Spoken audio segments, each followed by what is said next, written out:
Okay, so next he moves to what he calls metaphysical arguments. And of course, now uh, the classicalists will be really familiar with this type of argumentation. And so he says most of the arguments traditionally used in apologetics, most of them begin with some fundamental reality in the universe and try to show that that reality presupposes, implies, or somehow requires God. So they look at the world, they look at the reality of the world, what's in the world, our experience of the world, and they try to move from our experience of the world to requiring that God exists, right?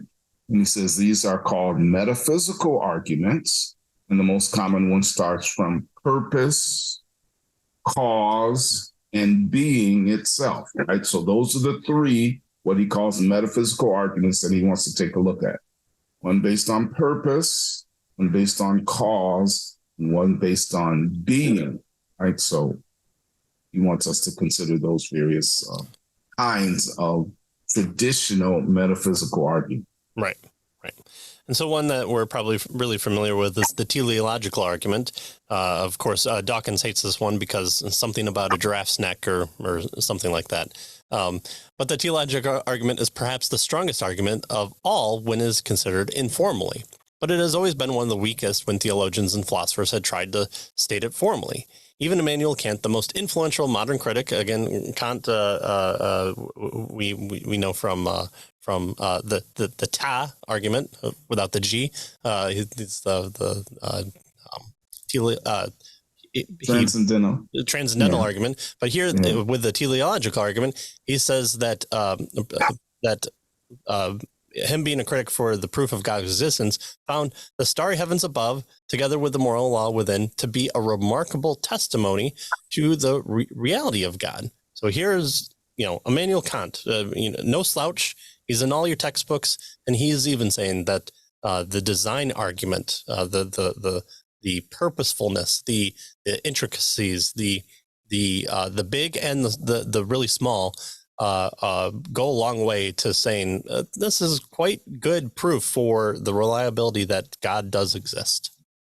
Yeah, right.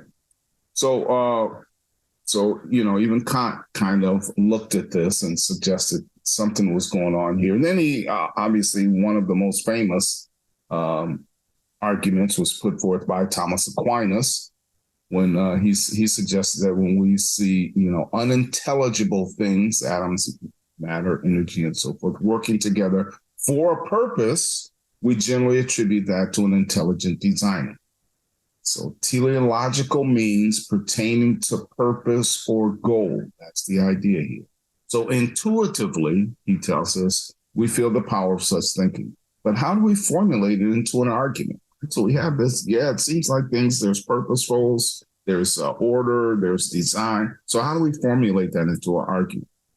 Well, he says historically, most such attempts have been unsuccessful. That there is, for one thing, counter evidence for design.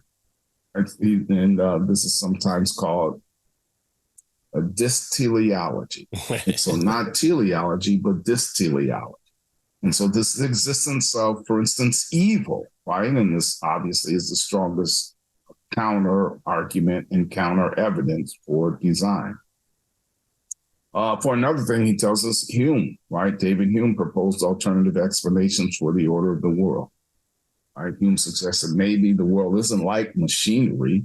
Maybe it's like a giant vegetable, right? Rather than a designed piece of machinery or something like that. So these are some counter evidences to design, right? Evil.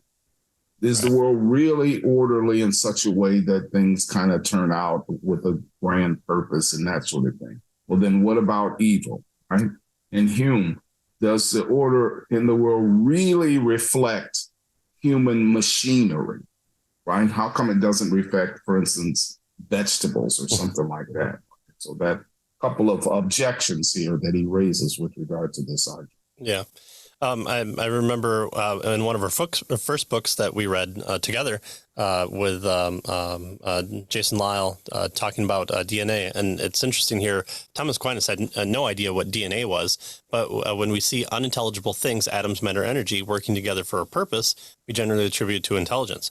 And DNA is information. Information is communicated usually by an intelligence. In fact, the one place where you can point to say that something isn't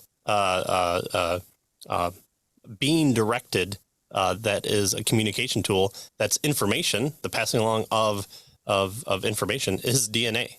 And it seems like DNA then is one of the ways that God communicates with the world, because you have the information communicated. So it'd be interesting to see what Aquinas would do if he hadn't fallen off his donkey and lived a little bit longer.